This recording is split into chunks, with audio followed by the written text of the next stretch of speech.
Hello everyone. तो आज के वीडियो में हम जॉन गैल्सवर्दी की बायोग्राफी देखेंगे। ये एस.के. अरोड़ा की बुक है प्रकाश पब्लिकेशन की। तो आइए इससे स्टडी स्टार्ट करते हैं। तो जॉन गैल्सवर्दी का बर्थ जो है वो 14 अगस्त 1867 को हुआ था।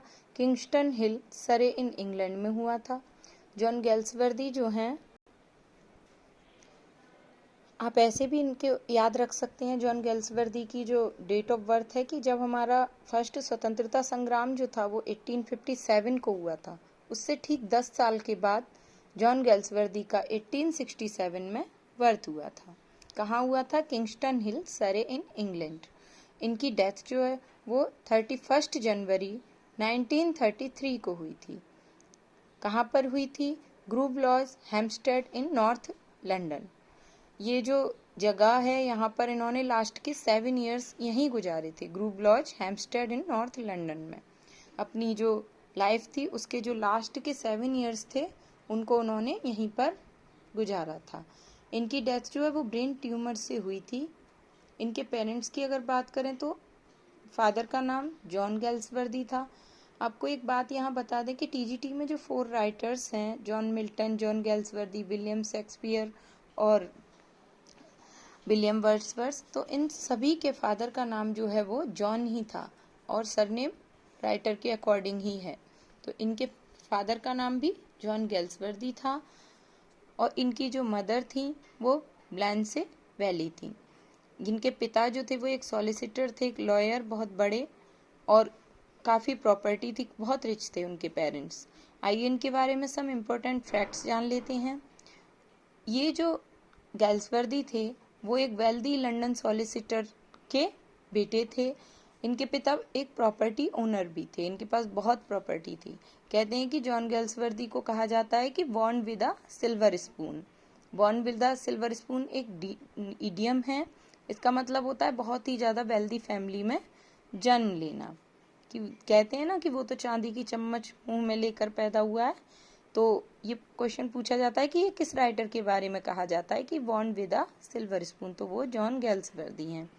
He was educated eight harrow and new college.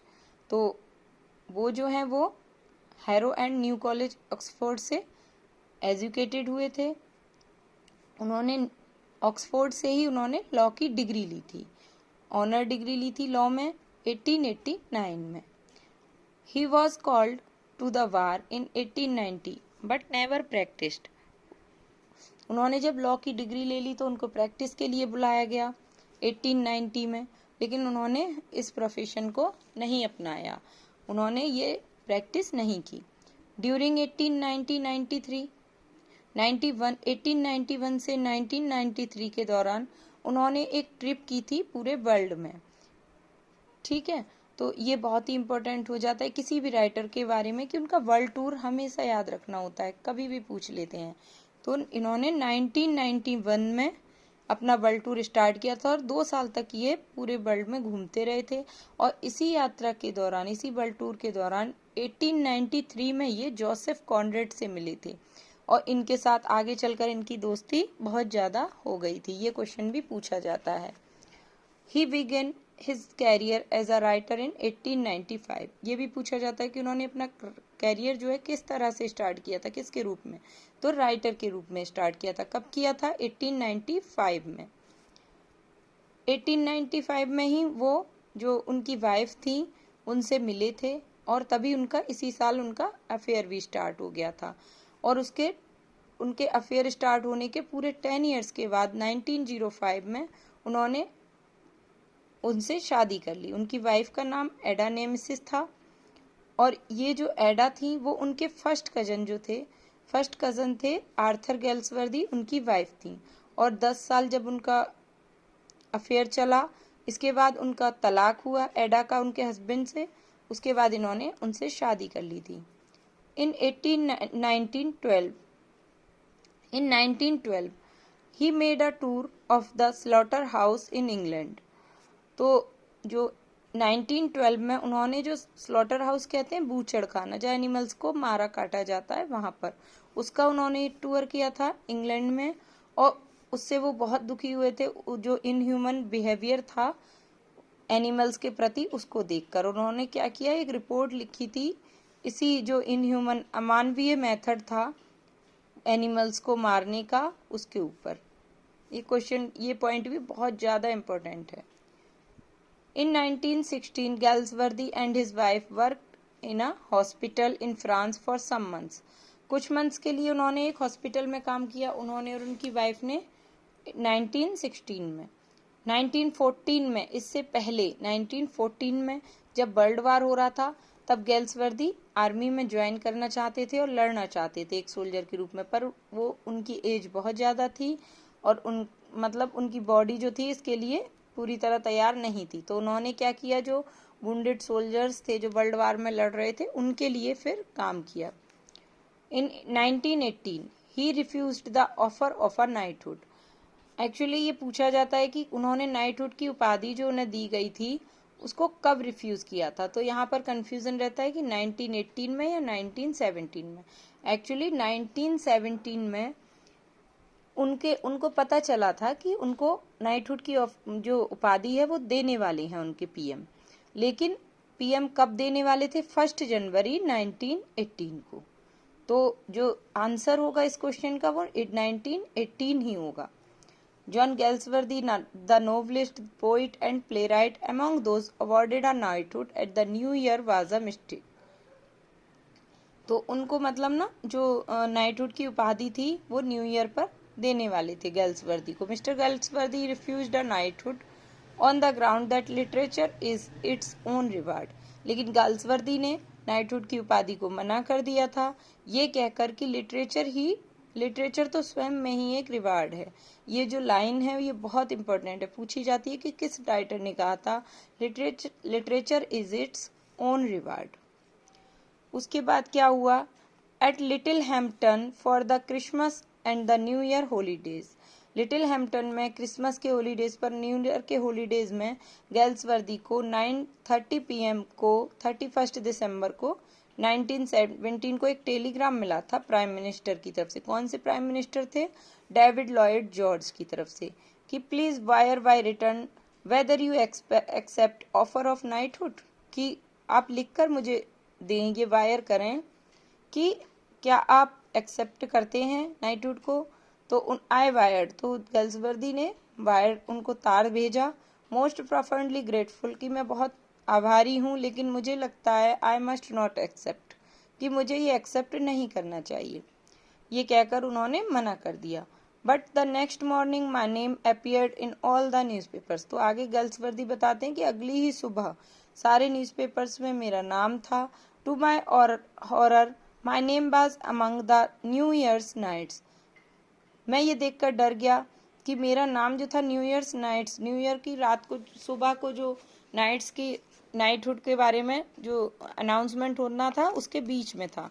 Instantly I wired to Lloyd, तुरंत ही मैंने लॉयड को जो है वायर किया, तार भेजा, that I must persist in my refusal to accept, कि मैंने तो पहले ही मना कर दिया था, उन्होंने कहा कि मैंने मना कर दिया था। And asked for his contradiction to in the press, और अपने अंतर विरोध को उन्होंने प्रेस के सामने भी कहा। अ वेरी अनहैप्पी 24 आवर्स, और बहुत ही ज़्यादा उनके जो दुखद 24 घंटे थे वो रहे थे वो। I have always thought and said that no artist of letters ought to dally with titles. उनका मानना था कि वो सोचते थे और उन्होंने कहा कि कोई भी आर्टिस्ट जो है वो इन टाइटल्स का मोहताज नहीं होता। And rewards of the nature. Next देखते हैं, next point. In 1921 he was elected the first president of London section of PEN। 1921 में वो जो थे वो फर्स्ट प्रेसिडेंट बने थे लंदन सेक्शन के। PEN एक क्लब था, एक इंटरनेशनल बॉडी थी, पोइट्स, प्लेराइट्स, एसेइस्ट और नोवेलिस्ट की, उसके जो थे प्रेसिडेंट चुने गए। ये कहाँ के, PEN क्लब के। कहाँ, कब चुने गए, 1921 में। Many of his early novels were written under his pseudonym John सिंजॉन।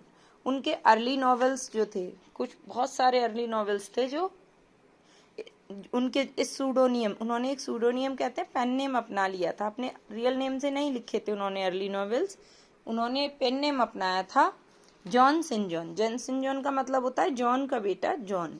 तो इस नाम से वो लिखा करते थे, स्टार्टिंग के जो वर्क्स थे उनके।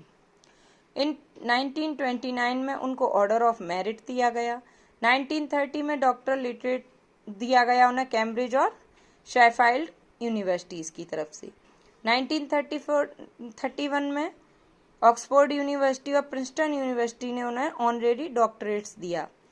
1931 में उन्हें रोमन्स लेक्चरर चुना गया ऑक्सफोर्ड में। और ये सबसे इम्पोर्टेंट है, एक ये 1932 और 1929 की 1929 में उन्हें ऑर्डर ऑफ मेरिट मिला और 1932 में उन्हें नोबेल प्राइज़ मिला।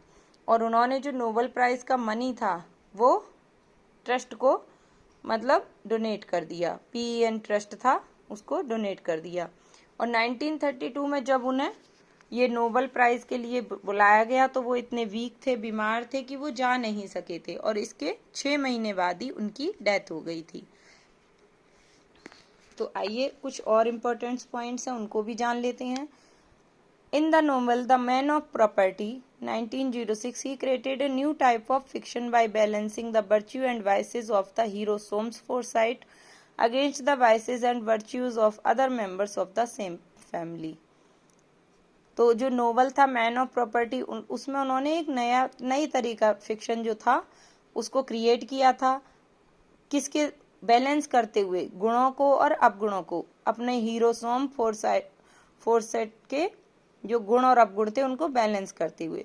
तो और किसके खिलाफ, बुराइयां और अच्छाइयां जो उस परिवार के अदर मेंबर्स के अंदर थी उनके प्रति बैलेंस करते हुए उन्होंने कहा। नेक्स्ट है he never learn to tell a good story. इनके बारे में लॉन्ग ने कहा था कि उन्होंने कभी भी एक अच्छी स्टोरी कहना नहीं सीखा। द फोरसाइट सागा जो कि 1922 में आया था deals with the middle class Victorian society. Foresight saga जो था वो मिडिल क्लास विक्टोरियन सोसाइटी से डील करता था।